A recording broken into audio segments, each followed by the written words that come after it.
Hello, my name is Emily Richards, and I have the pleasure of introducing Allie Johnston this morning. After being in calculus with Allie for a year and a half, it is safe to say that JJ is the only person that Mr. Sohn actually likes in the circus that is BC Calculus. Besides being the most efficient and always being the first to finish both her calc and proofs homework, Allie always saves the day by answering questions in class when everyone else is, let's say, being circusy.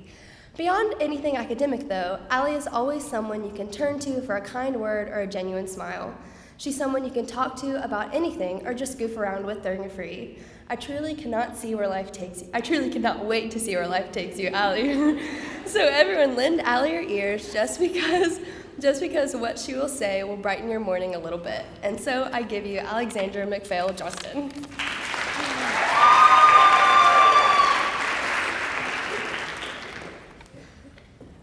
When I was little, like before I started pre-K, my parents found me a lot of times on the phone with my best friend.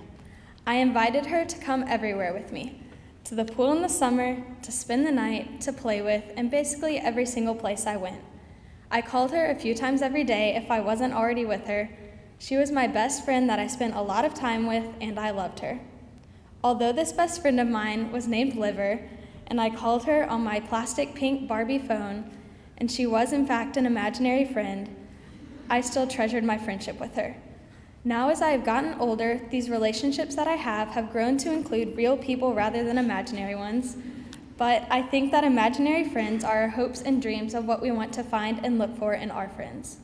As crazy as this sounds, I've been able to find traits of my friend Liver in my own friends and family, such as her being genuinely kind and trustworthy, being a good listener, being confident in herself, and just being fun to be around. All of these qualities fall into 3 categories that psychology today lists as the realm of behavioral expectations in a friendship.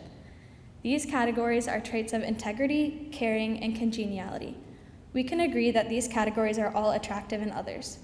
Because relationships and friendships rely on mutual interactions, I think that the traits in imaginary friends are either characteristics that we have ourselves or that we want to have.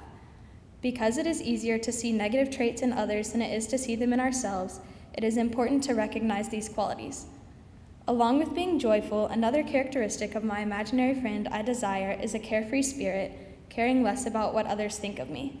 I believe that if we develop these, we will naturally gravitate towards others with similar characteristics, developing healthy and lasting friendships. In other words, if you do not possess these qualities, you might struggle to build meaningful and lasting relationships. As I have grown up, I have been able to realize that the real power of these traits lies within me, not within other people. So on the flip side of seeing traits from imaginary friends and others, I also identify these characteristics as things I aspire to possess. Rather than choosing to pick out the negative qualities in others and seeing others as the problem, I can choose to recognize that there may be an issue with me, and from there I can build positive traits into myself. Once I establish them into my own character, I will be able to see the true value of these qualities when I find them in my friends. In addition to understanding and appreciating the worth of these attributes, I think that the traits become contagious to others. So what I find interesting about this is that we essentially have a freedom that allows us to shape our lives exactly how we wish with the people for whom we care.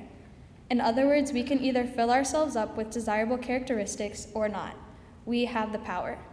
So next time you think there's something wrong with somebody else, I challenge you to consider looking at yourself before you place the blame on others. Remember, you have the ability to choose your perspective, and that is powerful. Thank you.